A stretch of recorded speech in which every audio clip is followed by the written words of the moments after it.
I was special,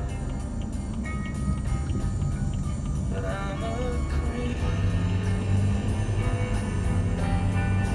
I'm a widow. What the hell am I doing here? I don't belong here. I don't belong here. Your home of rock and roll, 94 HJY. So, yeah, this is a thing. So there's warning labels on everything. And you can see the California warning label on pretty much every single product. Now, maybe I'm buying the wrong stuff, but it seems like everything comes with a carcinogen warning, which basically is something that can cause cancer and eventually probably kill you. So now experts are saying that we are desensitized as consumers because there's a warning label on everything. And I just think about over time how, yeah, I mean, we've learned that a lot of the stuff that we use can be terrible for us. I mean, eventually, are they going to put warning labels on plastic saying this is going to get into your seafood and then you're going to eat that and you're going to be filled with plastic? I mean, we know these things. We understand that sometimes we ingest or are near and or around things that are bad for us. Alcohol, cigarettes, weed, drugs of other sorts. I mean, even prescription drugs have side effects that are not always great for you, you know? And I'm not talking about the good side effects like it lasts for 4 hours. Come on. But seriously, this is a thing. Are we desensitized to it? Should there be warning labels on Doritos? I don't know. I know when I eat a Dorito, I'm not putting good, healthy food in my body. But, you know, I've got the munchies. So, you know, maybe we do need to stop putting warning labels on everything. We know what it's doing to us. Now, the 94 HJY Rock Report. It's the 50th anniversary of Dark Side of the Moon, and Roger Waters is releasing a new version of that Pink Floyd classic. Simply because the message has stood the test of time, the concept has stood the test of time. We're making a different version of it, not to supersede it or to replace it, but to remember it. Impossible to compete with the original, so he's done a radically different version.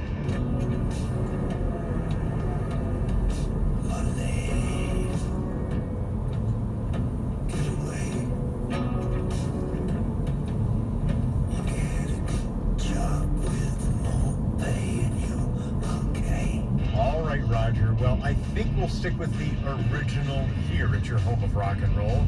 For more, go to 94HJY.com. The 94 HJY Rock Report is brought to you by the Feast of Blessed Sacrament in New Bedford. This is three-time Pro Bowler LeVar Arrington. Here's what's trending from the iHeart Sports Network. Presented by Macy's. Golf has become a distance-driven game, but it's the old saying, drive for show and putt for dough is still relevant. Brian Harmon is a perfect example of that. He ranks 142nd in driving distance this year, but he displayed excellent touch around the greens on his way to securing the claret jug. With analytics now in play, the long ball won't be going anywhere, but it was a reminder. When it comes to golf, precision's still king. I'm Dan Patrick. Join Macy's, and reading is fundamental, to provide books and reading resources to underserved kids and educators when you donate online today or donate at checkout at any Macy's store. Learn more at Macy's.com/purpose. All right, get ready for iHeartRadio's Living Black, August 2nd, inspired by the culture, the history, the innovation, and celebrating the 50th anniversary of hip-hop with performances by Usher, Miguel, Glorilla, and they have these little water stations because yes, it is pet friendly, and my dream will come true if only all you have to do is point. Call 1-800-GOT-JUNK Or visit 1-800. so many messages like Drew's that warmed my heart.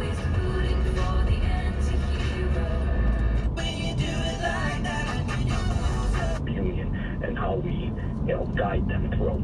I can't put my personal opinions into things because that's gonna like cloud the judgment of everything we do. You can't do that. And if that's the type of politician that's running for office today, they shouldn't be running for office because they're not doing their job. They're not doing what they should be doing for the people, their constituents, the people they represent. They shouldn't be doing that. Now, let me ask you this, Mike Yamandi. That was, a couple of summers ago. Here we are, 2023. Sometimes I bring up the idea that maybe things are cyclical in the moment. And as you mentioned, we're not going to put everybody's emotional to some degree, but when you come to a leadership type of a situation, whether it's the leader of the police department, the leader of the union, the leader of the teachers, the leader of the state, or whatever it is, we get it. Keep the emotions out of it. Let's make conscientious, good decisions. Do you think the whole defund the police, I don't even know if I want to say a movement, because to me, that's like a movement can be a positive thing, and I didn't find anything positive with that, but me personally taking it. I think it's sort of kind of quelled, kind of calmed down, what do you think? I think it's slowed its pace. I don't think it's been eliminated. I don't think it's completely gone. I mean, we still have groups and factions out there that are still pushing the defund police agenda, that are still pushing, agendas against police and whatnot. But it has quelled a little bit. In Providence itself, we have a mayor that supports the police, which is a breath of fresh air for all the police officers of Providence.